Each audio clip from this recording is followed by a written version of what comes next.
안녕하세요. 집에 있으면 전혀 보지 않을 것 같아 리뷰하러 책을 보려고 하는 미망이 서재 미망이입니다. 오늘 미망이 서재에서 리뷰할 책은 마이클 쿠건의 구약, 문헌과 비평입니다. 오늘은 그 이전 리뷰처럼 책에 대한 리뷰보다는 이 책이 담고 있는 내용 그 자체, 구약에 관련된 TMI 19가지를 말씀드리려고 합니다. 이 영상만 잘 보시면 앞으로 구약이 좀 더 쉬워지고 어디서 너 어디서 구약 성서 좀 봤나? 라는 소리 들으실 수 있습니다. 첫 번째 TMI, 구약은 여러 문헌의 모음집이라는 것입니다. 이 말은 구약이 우리가 좋아하는 역사적인 스토리만 있는 것이 아니라는 거죠. 지금 보시는 세계문학 전집 목록에 극본, 장편소설, 단편소설, 철학서적 등 다양한 문학이 포함된 것처럼 구약도 단순히 역사적인 스토리뿐 아니라 율법서, 선지서, 지혜문학 등 여러 문학 장르가 같이 복합적으로 섞여 있다는 것입니다. 그러니 구약의 역사적 스토리만 공부하고 나 이제 구약 성서 읽을 수 있겠어 라고 하시면 시편 이사야 구간에서 절망하시게 됩니다. 그러니 성서의 스토리를 잡는 공부는 하되 그것이 하나의 단계이지 완성은 아니라는 것을 꼭 아시기 바랍니다.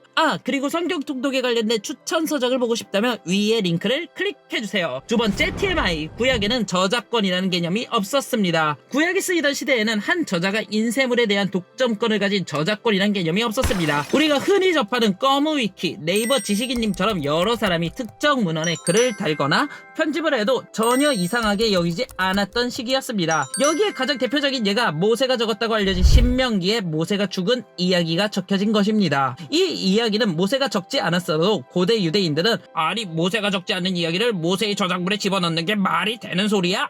라고 묻지 않았습니다. 그들에게 중요한 것은 저자가 누구냐보다는 메시지 그 자체였기 때문입니다. 그러니 우리도 구약을 볼 때 논문을 보듯이 아니 왜 앞뒤가 다릅니까? 논리적으로 맞지 않습니다 라고 하며 읽는 것이 아니라 성서가 전달하고자 하는 메시지 그 자체에 초점을 맞춰 읽으시기 바랍니다. 세 번째 TMI, 구약은 각 종파마다 다 다르다는 것입니다. 구약을 경전으로 삼는 유대교, 성당이라고 불리는 카톨릭, 기독교라고 불리는 개신교, 구약은 다 다릅니다. 물론 비그리스도인들이 보기엔 거기서 거기인 것처럼 큰 차이가 안 나겠지만 유대교의 구약, 가톨릭의 구약, 개신교의 구약의 매력은 다 다릅니다. 우선 가톨릭의 구약은 외경이라고 불리는 1세기 전후에 나온 8권의 신앙서적을 구약에 포함시키고 있습니다. 그래서 가톨릭에서 공부하시는 분들은 저희보다 구약을 8권 더 많이 공부해야 하는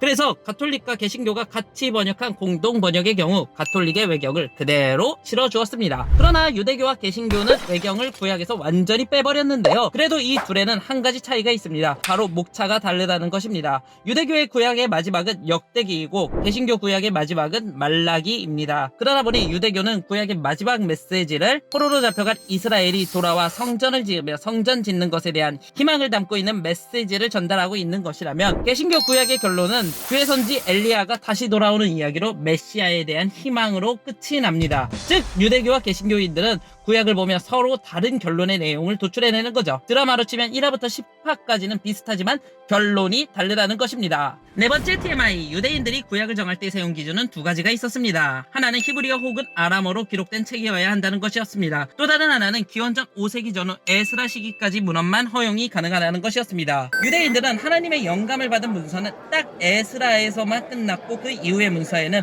하나님의 영감이 줄어들었다고 생각하였습니다. 다섯 번째 TMI, 요셉, 모세, 여호수아 등 이스라엘뿐 아니라 다른 나라에 영향을 끼친 구약의 위인들. 그렇다면 이 사람들은 이스라엘을 제외한 다른 나라 역사서에 얼만큼 기록되었을까요? 이 책은 많이 봐줘봐야만 다이까지만 다른 나라 문헌을 통해서 역사성을 입증할 수 있고 그 위로는 찾기가 어렵다고 합니다. 그래도 그 자료가 없다고 하더라도 요셉, 모세, 여호수아는 언제나 우리 마음속에. 여섯 번째 TMI, 창세기의 첫 부분인 창조와 홍수에 관한 내용은 다른 신화에도 많다는 것입니다. 구약 성서의 배경이 되는 고대 근동 신화에는 구약과 유사한 창조와 홍수 신화가 있습니다. 그러나 모티브만 비슷할 뿐 세밀히 살펴보면 내용은 완전히 다릅니다. 구약 안에는 다른 고대 근동 신화와 달리 여호와 하나님만이 가지고 있는 특성이 있기 때문입니다. 그렇게 창세기 1장부터 11장을 보는 포인트 중 하나는 다른 근동 신화와 창세기를 비교하며 창세기만이 가지고 있는 특이점을 읽는 것이 꿀잼 포인트 중 하나입니다. 이것은 조만간 제가 영상으로 따로 제작해서 한번 올려보도록 하겠습니다. 7번째 TMI, 출애굽기는 전체적으로 수수께끼라는 것입니다. 출애굽 시기가 기원전 16세기였는지 13세기였는지, 출애굽 경로가 어디였는지, 이스라엘이 건넌 바다가 홍해였는지 아니면 갈대바다로 불리는 이집트의 아카바 혹은 엘랍 바다인지 도저히 알 수 없다고 합니다. 출애굽기에서 중요하게 나타내는 것은 이집트에서 쩌리로 있던 이스라엘 백성을 여호와 하나님이 구원해 주셨다는 그 메시지입니다. 8번째 TMI, 모세오경에 나온 법전은 크게 3가지로 구분된다는 것입니다. 율법은 크게 출애굽기 20장부터 23장인 언약법전, 레위기 17장부터 26장인 성결법전, 신명기 12장부터 24장인 신명기법전, 이렇게 3가지로 구분이 됩니다. 그러니 율법 부분을 읽을 때 노잼이라고 한 번에 읽거나 유튜브 광고처럼 대충 읽고 스킵하려 하지 마시고 이 3부분을 기점으로 천천히 읽어보실 것을 추천해드립니다. 물론 그래도 창세기보다는 재미없다고 하시면 그건 반박 불가네요.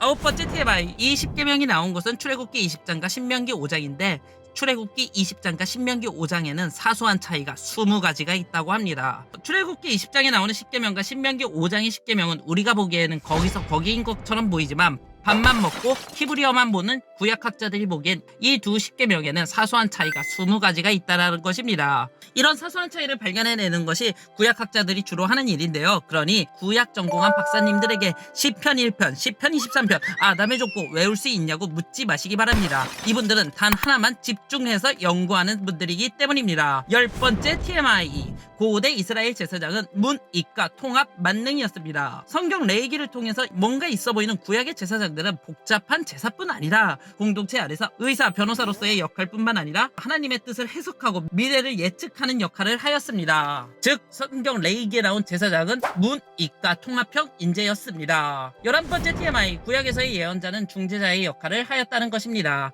우리는 흔히 예언자를 미래를 보는 사람이라고 생각하지만 구약에서 예언자는 포괄적으로 하나님과 인간 사이를 중재하는 중재자의 모습을 가지고 있습니다. 그래서 유대인들은 모세가 미래를 예언하지는 않았지만 하나님과 이스라엘 백성의 중재자라는 측면에서 모세를 예언자라고 부르는 것입니다. 12번째 TMI, 유대인들의 예언서는 여호수아서부터 시작됩니다. 아까의 개념을 생각하시면 이 이야기는 쉽게 이해가 되는데 우리는 여호수아, 사사기, 사무엘상하, 열왕기상하를 역사서라고만 보지만 유대인들에게 있어 이 책들은 역사를 다룬 것을 넘어 그 민족과 하나님과의 관계를 다룬 책이라고 생각했기에 이 책들을 예언서라고 부릅니다. 거듭 이야기하지만 유대인들이 생각하는 예언과 지금 우리가 생각하는 예언은 개념 자체가 다릅니다. 13번째 TMI, 구약의 예언자들은 각양각색이라는 것입니다. 구약의 예언자들은 각기 다른 직업과 다른 모습을 보이고 있어 한 문장으로 정리하기 지극히 어렵습니다. 모세, 여호수아뿐 아니라 심지어 비꼬는 말투이긴 하지만 사울왕도 예언자였습니다. 또 엘리사는 스승을 두었고 예언자 학교와 연관이 있지만 아모스와 같이 스승이 없던 예언자도 있었습니다. 이만큼 구약의 예언자의 모습은 다양했습니다. 14번째 TMI, 구약의 예언자들은 각양각색이긴 하지만 몇 가지 공통점을 가지고 있는데요. 그 중에 하나는 바로 자신이 하나님께 받은 메시지를 공유했다는 것입니다. 구약의 예언자들은 자신의 신탁을 꽁꽁 감춰두고 헤헤헤 나 혼자만 알고 여기에 몰래 적어놔야지 라고 하는 것이 아니라 신탁을 받고 이스라엘 청중들과 공유하는 형태였습니다. 그렇게 많은 예언서들에 이스라엘아 들으라 라는 문구가 있는 것입니다. 15번째 TMI, 각양각색 구약 예언자들의 두 번째 공통점은 하나님이 킹, 왕, 짱이라고 이야기하는 것입니다. 예언서들의 메시지와 시기가 각양각색이긴 하지만 결정적인 하나의 주제가 있다면 과거, 현재, 미래는 여호와 하나님이 다스린다는 것입니다. 그러니 예언서를 다 읽지 못하셨다고 하더라도 예언서? 그거 내용이 그냥 하나님이 현재와 미래를 다 다스리시는 것 같아 라고 해도 어디서든 먹힙니다. 종종 사용해 보시기 바랍니다. 16번째 TMI, 엘리야 엘리사 시대 이후 예언자들이 글을 썼던 것은 2가지 이유에서였다고 합니다. 하나는 이 당시 이스라엘이 그 이전 시대인 엘리야 엘리사 시대에 비해 문맹률이 점점 낮아지던 시대였고, 또 다른 하나는